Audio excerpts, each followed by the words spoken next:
Hey guys, I just got off the phone with our military in Europe with an update on these 4 missing American soldiers. And I just wanted to jump on real quick and provide that update to you because this is a really important story to watch. And let's sort of zoom way out and talk about why. These soldiers are part of our NATO operations in Europe. What is NATO? It is the largest military alliance in the world. And one of the reasons NATO came together is because we were looking at ways after World War II to prevent another world war. But also NATO isn't just an alliance. We're also part of NATO as a deterrence. And where these soldiers were operating is really important. So let me just show you a map. This is Lithuania. So you see Lithuania there with kind of in the middle of the screen for you. And it's surrounded by Russia, Poland, and Belarus. And one of the reasons why this story caught my attention right away is I was concerned. I was concerned because the early headlines talked about 4 missing soldiers very close to the border with Belarus. And why would that be important? Well, Belarus is essentially an adversary of the United States, closely aligned with Russia. If there was some sort of scenario, and this is what happens when you see headlines sort of break and you're trying to piece together the story, if we saw some sort of scenario where these soldiers in training wandered into territory that was that belonged to Belarus, could we be on the verge of like an international incident? Turns out, from what we know right now, that isn't the case, but this is why this part of the world is critically important. We're not only part of this broad military alliance, we also have massive assets around Europe as deterrence. So let's say that there's some sort of conflict that kicks off. Well, we already have military assets there. We don't have to move them. And so this is why we're doing constant trainings with NATO. So the US troops are going to be in Lithuania. They're going to train Lithuanian forces, and we're going to practice together. And this is all, again, part of training, but it's also really key to also be part of deterrence. So this is why we're paying attention to this story, because number one, we're always going to pay attention when we have anything that is a headline about U.S. soldiers. We're going to pay attention to that. We want to pay attention to where our U.S. military forces are around the world, how they're operating, especially how they're operating in ways that maybe we're not paying attention to on a regular basis. So there's multiple reasons to watch this story. And what we've seen throughout the week, again, just kind of zooming way out, is on Tuesday, and just going into Wednesday, we started to hear about these 4 missing soldiers and like, what's going on here? So I got a little bit more detail on that. I was speaking with Major Nicholas Chop. He's of the U.S. Army, Europe and Africa Public Affairs. We were corresponding, and so he gave me a call this morning. And so the reason why I think it's really important is I show these pictures to you. I want to explain, why are we in this sort of a situation? So let me set the stage for this. So there's training constantly happening. It's important to note that training can be really dangerous. And oftentimes, we're not using practice vehicles for training, by the way. We're using real assets. So there's people are moving around these training areas in real tanks, real armored vehicles, or this is really critical to the military preparing.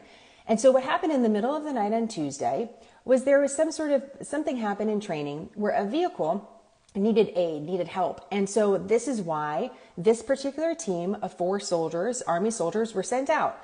They were riding in an M88 Hercules, which is, I shouldn't say riding, they're operating this really large vehicle. So this vehicle is used in combat to help a tank. Let's say a tank gets in trouble. They need help. They need repair in the middle of a battle. This vehicle is going to go out and is going to help repair that vehicle. Or the vehicle is big enough that they're going to get a tank and they're going to be able to tow this tank out of it. So it's huge, it's massive, 70 tons more or less, like massive vehicle. And so this vehicle wasn't part of a training exercise, but this vehicle gets the call that's like, hey, we need help. If something's going on, we need a tow. We need help in this area. And so this group is sent out. Now, what happens next, we don't really know, but they go missing. And no one knows where they are. And the site that you're looking at right now is a new photo that was released by the military that shows where this vehicle now is.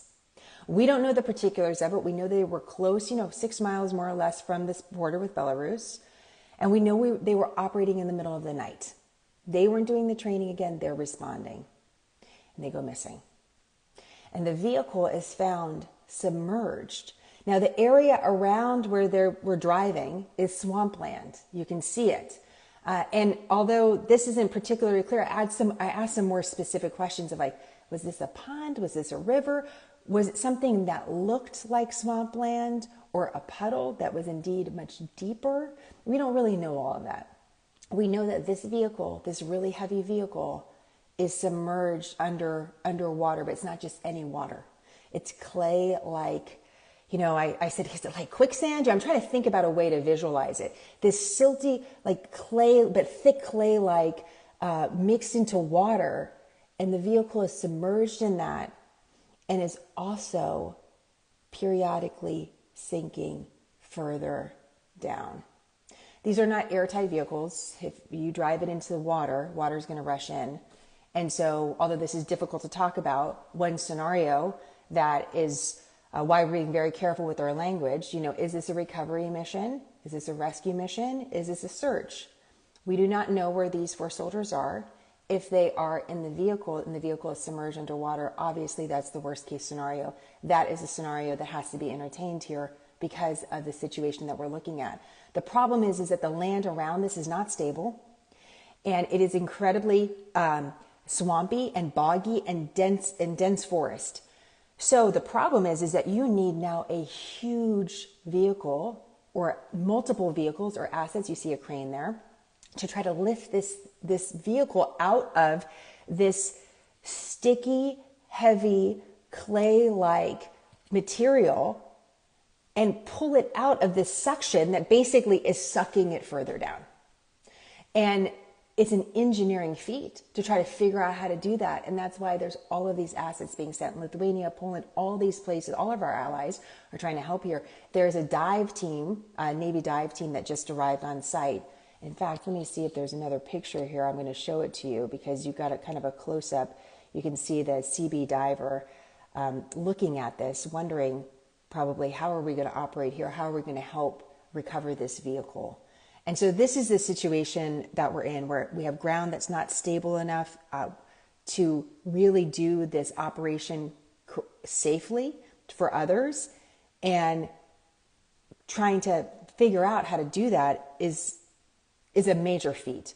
So I just wanted to share this update with you because it's a little confusing. Like, wait a minute, so you found this vehicle underwater, like why can't we get it out? What's going on? Where are these soldiers? What are the possibilities here? How did this scenario actually happen? We got a couple of pieces just kind of speaking through this. And this is why it's so important to reach out, talk to someone that's a good source and say, can you explain this to me?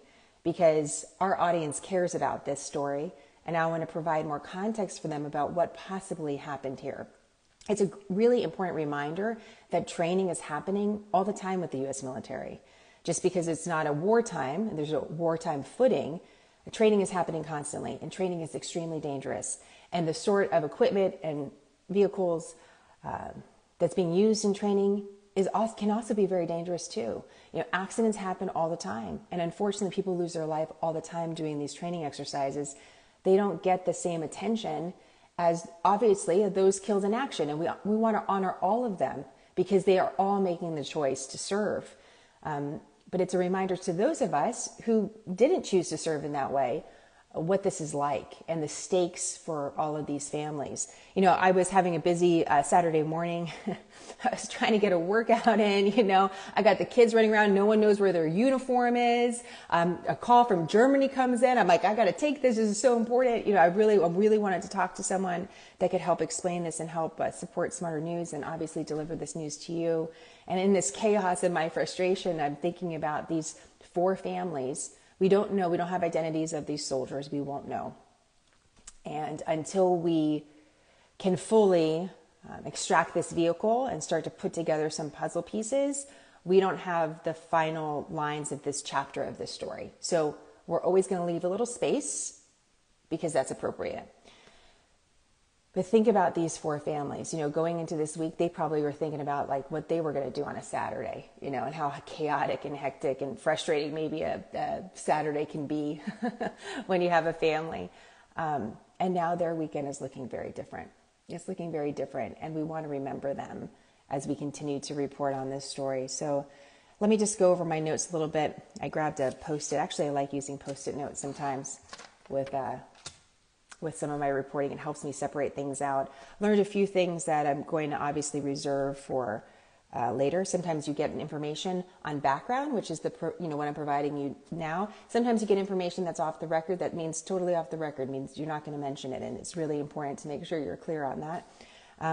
But these are the big updates. This gives us an idea how difficult this is, how challenging this operation is, why the environment matters, why this part of the world is also critical, why we were paying even closer attention to this, and how this kind of brings us back to some perspective of, why is our U.S. military operating in Europe? Why are these training exercises important? Why does this matter? It's all about national security. It's about relationship building and alliances. It's about deterrence. But with all of those different components, there's an element of risk and there are high stakes. And we never want to forget that as we're reporting these stories. So if you have any questions, let me know. I'll jump into the comment sections later. And we have some new images. I want to keep you updated on that. But this is also what we do on Scoop, by the way, on Mondays. I love doing Instagram Lives. It's great. Sometimes the platform isn't super stable, and that can frustrate me and can frustrate you too when I'm not able to show the images or talk to you the way that I want to. So we developed Scoop, which is for our insiders. You buy us a cup of coffee once a month, and you get invited to these live broadcasts on Monday, and we get to interact. It's a little longer. I show you clips and images, walk you through different things. It's one way you can support Smarter News, but also get a dose of news in a way that feels really intentional.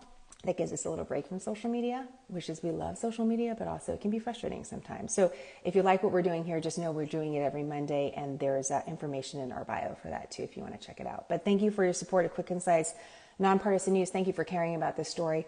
We'll keep you posted as we hear more, and we'll always remember why it matters. All right, have a great Saturday, you guys. I'll talk to you soon. Bye.